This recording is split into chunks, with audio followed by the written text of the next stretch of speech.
Hi there. I think I'm live now. I'm not sure. I think I am. I think I am. So, welcome to day 4 of our challenge. And I'm Burge Smith Lyons. I'm with Conscious Leadership Academy and the Essence of Being. And this is our communication and leadership challenge, day 4. And today is going to be all about leadership. The last 3 days, we have been giving you challenges to do on communication. And so the first day we talked about your beliefs about communication. And then day 2 and 3, we talked about the effective steps that you can take in order to be a more conscious communicator. So remember, the 4 steps are being present, taking responsibility, creating synergy, and then saying, for me, the truth is, telling your truth with compassion when you're speaking and having communication. And we've had some good interactions in the group, and I encourage all of you to keep interacting in this group and sharing your ahas and your awarenesses. I had one from yesterday, just want to share about learning how to maybe listen and not get into an argument necessarily, but telling your truth with compassion. Someone said, today I was preparing of what I wanted to react and felt it would lead to an argument.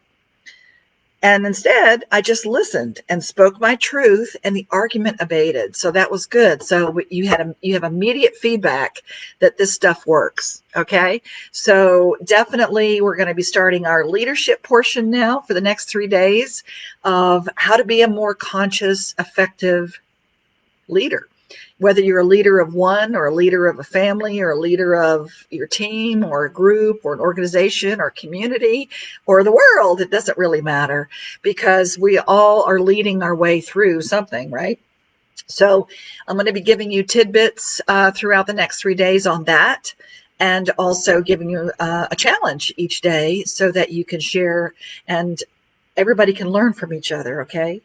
So before I do for the leadership, I always start with these cards, my Essence of Being cards, to give us a message for the day so that we can hold, whoops, well, that just went all over the place.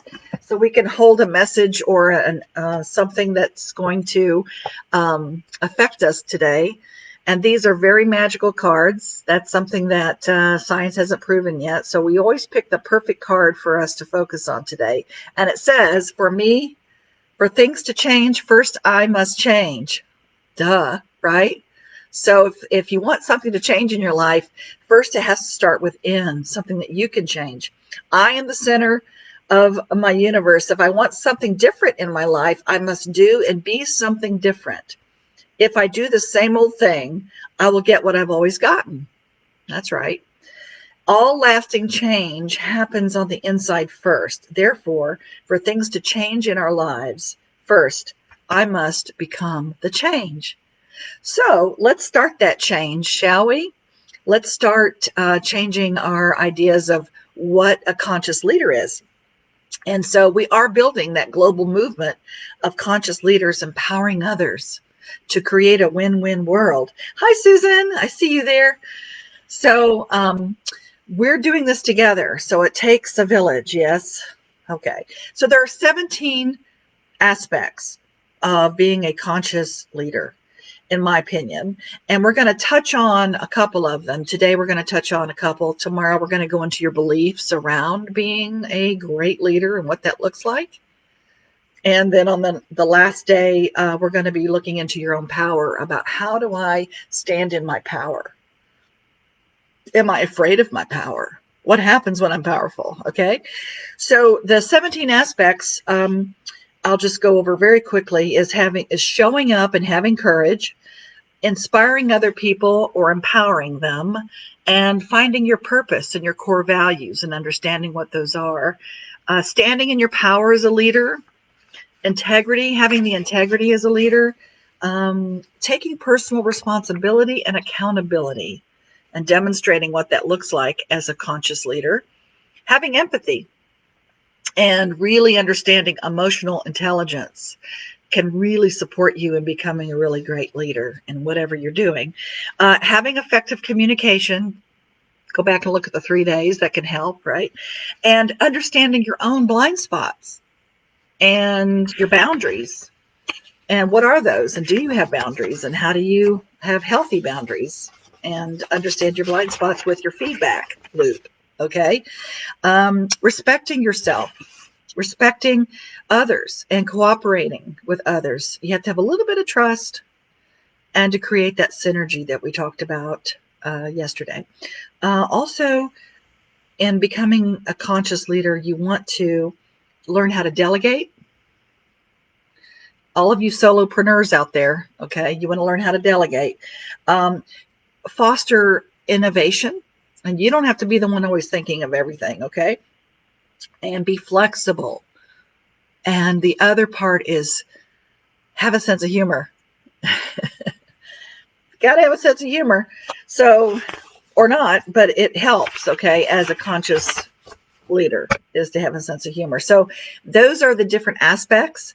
And we, in our actual Essence of Leadership virtual workshop that we're going to be doing October 4th, by the way, and we're going to be putting the link in here for you to look at that and see what to expect about that. We're going to dive deep into all of those aspects. But for now, what we're going to talk about are a couple of them today, which is basically showing up and having courage.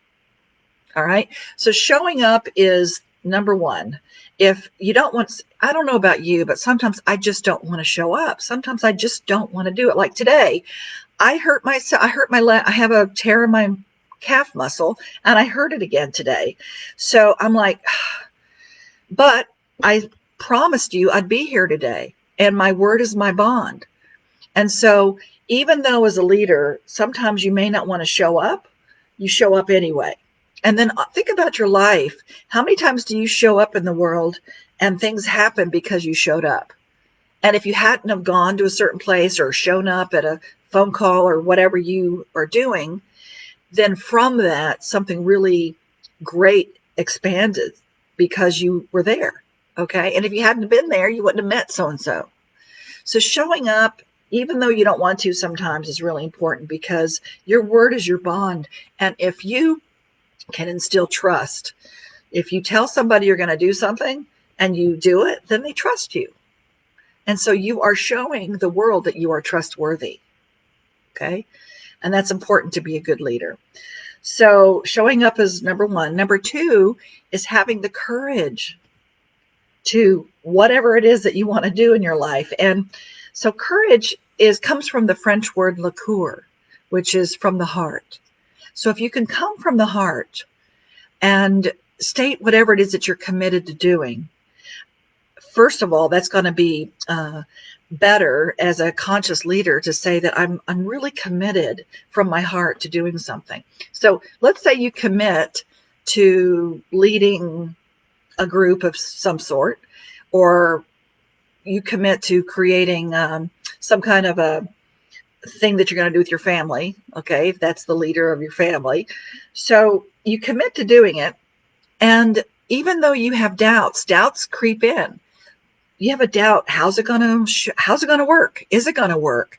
Am I going to be able to do it? Am I good enough to get this done? So you commit to something, even though you have doubts, but you take action. So commitment plus doubt plus action equals courage. You take action anyway. So I'm asking you to take action in these challenges. So you're committing to showing up for the 6-day challenge. Okay. And then I have all these bonuses coming after that. And you doubt if you're going to be able to be there, or you're going to be able to finish it, or you're not going to be able to do it, but you take action anyway. That to me is the example of courage as a conscious leader. All right. So here I want you to take action. Here's the assignment for today, or the challenge for today, around being a conscious leader. And I want you to go ahead and if you could put these down in the group, that'd be great. Write down, think about 3 people in your life, whether you know them or don't know them, that people that you feel are great leaders and what you admire about them. So go ahead and you can post in there 3 leaders that you either know or that you don't know. And write down the aspects of what it is that you feel makes them a great leader. What do you admire about them? And once you've done that, go ahead and just in your mind or on your paper or wherever, just circle all those aspects.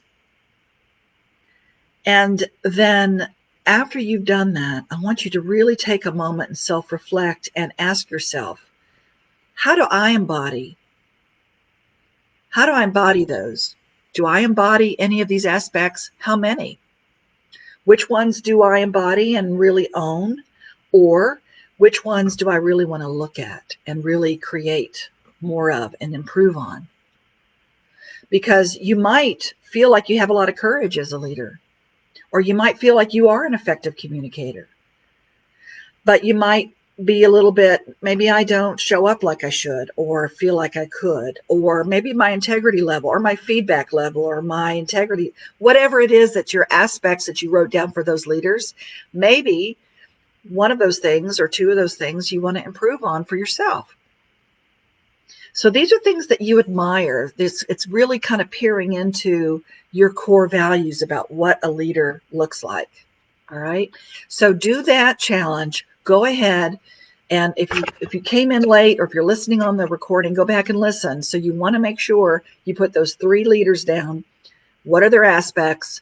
And then reflect on which ones do I embody and which ones would I like to improve on? So you can start moving toward owning all of those characteristics that you love about great leaders. Okay. And then once you've done that and you put it in the group, then I'll comment on those and you'll be able to see what other people say, which is you can kind of start piggybacking on that and go, yeah, that's a great leader. And that's a great leader. And that's a great leader. And that's a person that embodies those things. And you can start feeling your way into how can I show up like that? Okay.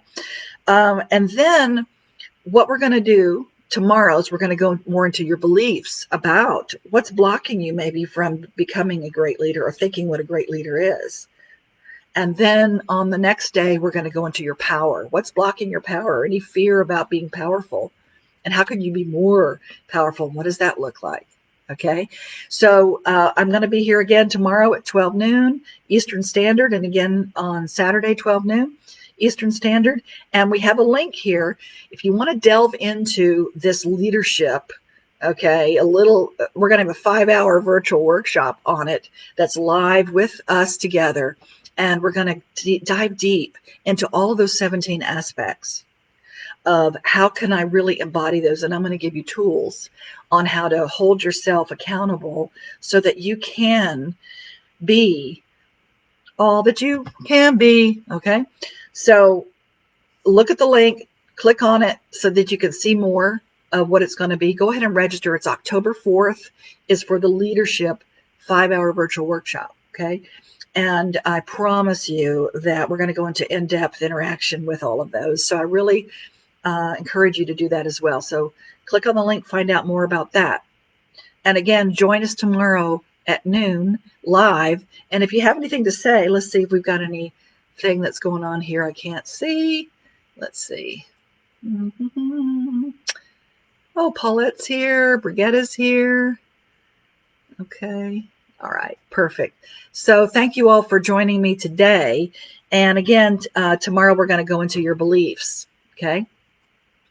So we can find out what do you believe in about being a leader. And remember that card we pulled today, for things to change, first I must change. All right. And then tomorrow we'll go into your beliefs. So what you focus on expands, everybody. And I hope you post away in here so I can see who you admire. Okay. And we'll play with that and see which one of those you embody, or all of them maybe. All right. Until I see you again, stay safe, and you are a conscious leader.